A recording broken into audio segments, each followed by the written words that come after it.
Olá, gente. Eu estou aqui para mais uma live. Eu agradeço aqueles que assistirem e eu acho que todos ficarão surpresos com o capítulo de hoje. Eu confesso que eu já li essa passagem várias vezes, mas é como eu disse, às vezes a gente lê e o fato de ler não significa muito que a gente entendeu aquilo. Mas como eu tenho feito as lives, eu tenho me debruçado de uma forma mais específica sobre cada capítulo. Eu tenho lido de forma esmiuçar aquilo que o capítulo diz.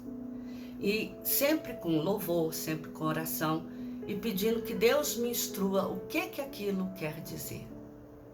E eu fiquei surpresa com o que realmente Ezequiel 28 ensina. Nós já vimos falar sobre a cidade de Tiro, nos capítulos anteriores.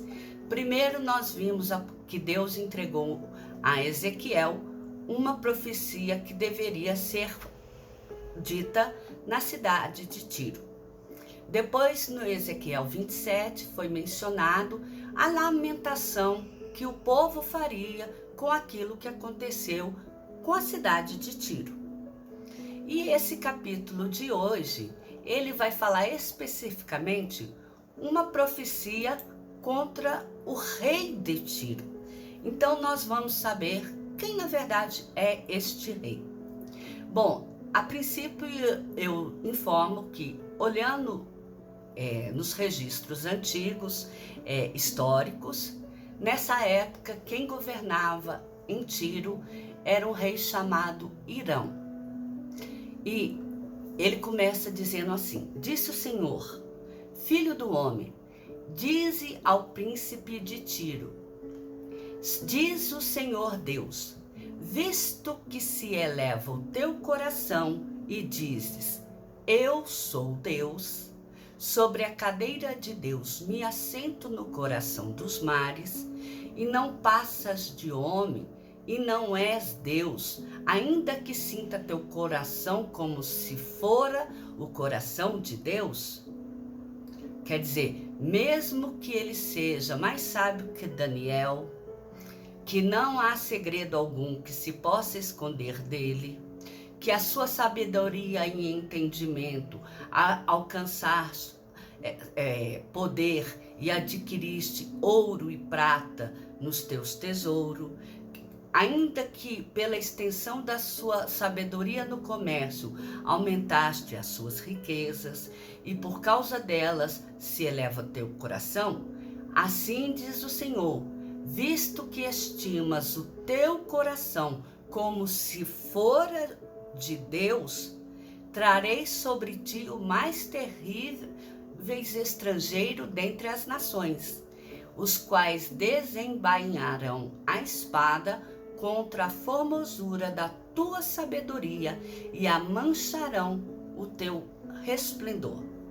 Então Deus reafirma aqui que ele sim pode achar até que ele é mais sábio do que Daniel, mas ele não é Deus. Ele pode achar que ele teve muito dinheiro, que ele teve excelente traços de rotas de comércio, ele teve uma sabedoria muito grande, mas ele não é Deus. Ele pode ter tido riquezas e tesouros que jamais ninguém teve. Ele pode se assentar no trono que for, mas ele não é Deus. Isso é o que Deus está falando com ele, com Irão, o rei aqui de Tiro, o príncipe de Tiro, nesse início aqui do capítulo. Ele está fazendo, acorda aí, você não é Deus, eu sou Deus, você não é Deus. Aí, e por causa disso, ele vai fazer com que terríveis estrangeiros dentre as nações desembanhem a sua espada contra a formosura da sua sabedoria e mancharão o teu resplendor. Eles te farão descer a cova e morrerás da morte dos traspassados no coração dos mares. dirás ainda diante daquele que te matar: eu sou Deus? Pois não passarás de homem, e não és Deus, no poder do que te traspassa. Da morte de incircuncisos morrerás, por intermédio de estrangeiros, porque eu falei, diz Deus. Esse rei, ele é tão assim, fora do comum, que mesmo na hora em que ele está sendo morto, aquele que está com a espada os transpassando, ali no momento da morte, ele ainda é capaz de olhar para ele e perguntar: eu sou Deus? E a pessoa vai dizer para ele que ele não é Deus. E que ele vai descobrir isso quando a morte vier, e que ele será assim como os incircuncisos, que ele vai morrer. Quer dizer, como aqueles que não passaram pela purificação diante do Senhor. E será por intermédio da mão de estrangeiro, porque assim Deus decretou. E outra lamentação que existe contra o rei de Tiro diz o seguinte: dize o Senhor, filho do homem, levanta uma lamentação contra o rei de Tiro e dize: assim diz o Senhor, tu és o sinete da perfeição, cheio de sabedoria e formosura. Estavas no Éden, jardim de Deus, de todas as pedras preciosas te cobrias. O sárdio, o topázio, o diamante, o berilo, o ônix, o jaspe, a safira, o carnúnculo e a esmeralda. De ouro se te fizeram, os esmagaste e os ornamentos. No dia em que foste criado, foram eles preparados. Tu eras querubim da guarda ungido, e te estabeleci. Permanecias no monte santo de Deus, no brilho das pedras andava. Perfeito eras no teu caminho, desde o dia em que foste criado, até que se achou iniquidade em ti. Na multiplicação do teu comércio, se encheu o teu interior de violência e pecaste. Pelo que te lançarei profanado fora do monte de Deus, e te farei perecer, ó querubim da guarda, em meio ao brilho das pedras. Elevou-se o teu coração por causa da tua formosura, corrompeste a tua sabedoria por causa do teu resplendor. Lancei-te por terra, diante dos reis te pus, para que te contemple. Pela multidão das tuas iniquidades, pela injustiça do teu comércio, profanaste os teus santuários. Eu, pois, fiz sair do meio de ti um fogo, e te consumiu, e te reduzi a cinza sobre a terra, aos olhos de todos os que te contemplam.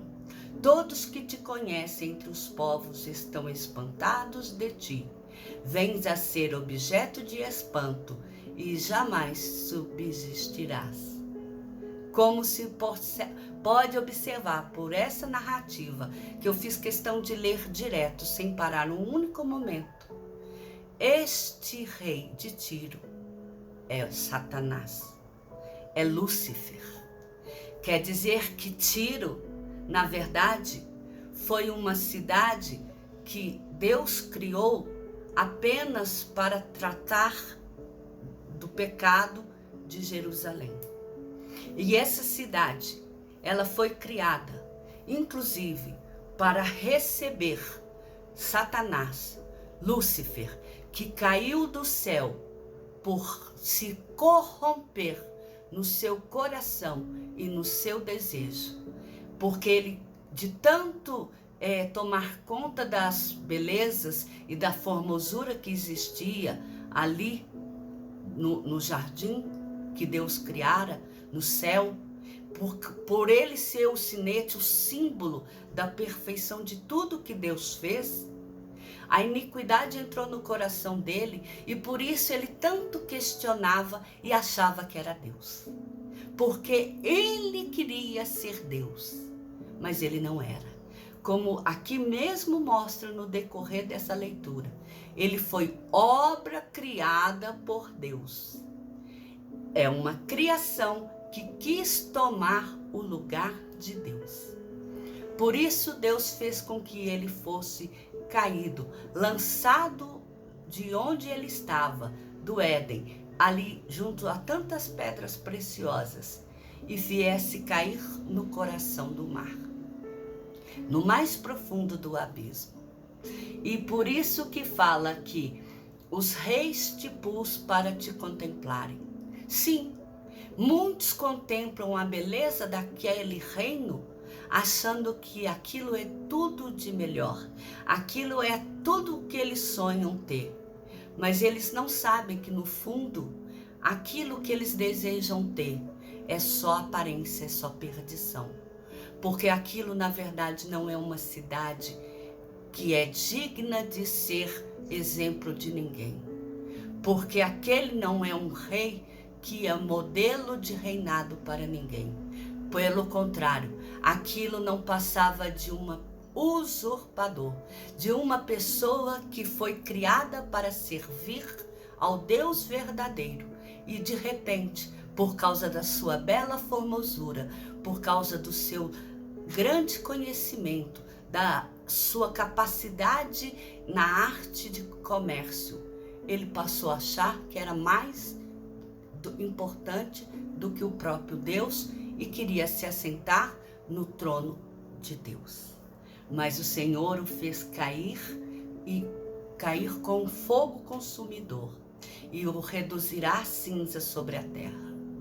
Assim será que acontecerá nos últimos dias. O diabo que foi lançado lá do céu para a terra, nos últimos dias, ele será lançado ainda mais profundo e se tornará em cinzas. E ele se tornará mais ainda em espanto para aqueles que antes os julgavam motivo de orgulho e de esperança. E nesse mesmo capítulo, Deus traz uma profecia contra Sidom. Veio a palavra do Senhor: filho do homem, volve o rosto contra Sidom, profetiza contra ela e disse o Senhor: eis-me contra ti, ó Sidom, e serei glorificado no meio de ti. Saberão que eu sou o Senhor, quando nela executar juízo e nela me santificar. Pois enviarei contra ela a peste e o sangue nas suas ruas, e os traspassados cairão no meio dela pela espada por todos os lados, e saberão que eu sou o Senhor. O Senhor vai tratar com Sidom também. Vai tratar com essa nação, assim como tratou com Jerusalém e tratou com outras que vieram à ruína.